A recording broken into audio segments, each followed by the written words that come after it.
नाज़रीन ख़बर ने अपडेट जे सिलसिले खे अॻिते वधाईंदे ख़बर शामिल कंदासीं। मोरो ख़बर शामिल कजे थी। मोरो सिनेमा जे तासीं दिलदास उमरो जी रिपोर्ट मुताबिक़ मोरो लॻ न्यू जतोई भरिसां पुलिस स्टेशन फरीद देरो पुराणा जतोई में 2 ॾींहं अॻु घरां निकितल 19 साला नारी यास्मीन कोरे जो मुबैना तौरु क़तल संदसि लाश खॾ मां हथु कयो वियो। नौजवान नारीअ जे पीउ मजीद कोरे जो इल्ज़ाम हणंदे चयो त मुंहिंजी धीउ खे कुहाड़ियूं हणी क़तल कयो वियो आहे। मामले जी हर रुख खां जांच कई पई वञे। इलाइक़े में ख़ौफ़ वारी फिज़ा शाइल। वधीक अमा खे तफ़सील ॿुधाईंदा हलूं त तालका मोरो जे पुलिस स्टेशन फरीद देरो जे हद ॻोठ पुराणा जतोई में अब्दुल मजीद कोरे जो जी 17 साला नौजवान न्याणी मिसमात यास्मीन कोरे जो पुरस्कार नमूने क़तल थी वई। 17 साला नौजवान न्याणी मिसमात यास्मीन कोरे जो लाश संदसि घर जे भरिसां गंदे पाणी वारी खॾ मां मिलियो आहे। नौजवान मक़तूला छोकिरी जे वारसनि पारां पंवर बिरादरी ते संदसि नौजवान न्याणी खे क़तल करण जो इल्ज़ाम लगायो वियो आहे।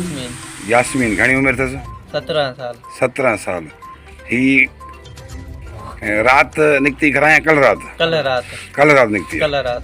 पोइ तव्हां जेको आहे सो उन ॻोल्हा में छा छा कयो, कंहिंखे चयो? असां ॻोल्हा कयोसीं। 25 ॼणा माण्हू आया अमानती, उन्हनि खे ॿधरायोसीं। उन्हनि चयो त असांखे 2 ॾींहंनि जी मोकल ॾियो त कंहिंखे ॿधरायो? शरफ़ुद्दीन ऐं अयाज़ खे। अच्छा जी जी, शरफ़ुद्दीन अयाज़ खे। हा, त पोइ 2 ॾींहंनि जी उन्हनि मोकल वरिती।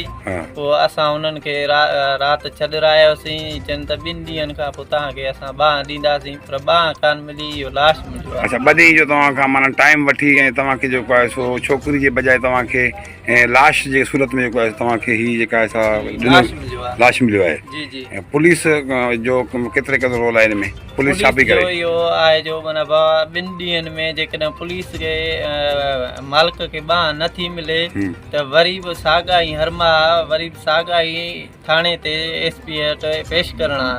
अच्छा, इहा SP साहिबु लिखत उन्हनि खां बि वरिती, असां खां बि वरिती। अच्छा, हाणे तव्हांजो छा मुतालबो आहे? हाणे असांजो मुतालबो आहे त असांखे इंसाफ़ खपे। अच्छा जी जी। तव्हांखे जी नंढड़ी खे कंहिं मारियो आहे? असांजी नंढड़ीअ खे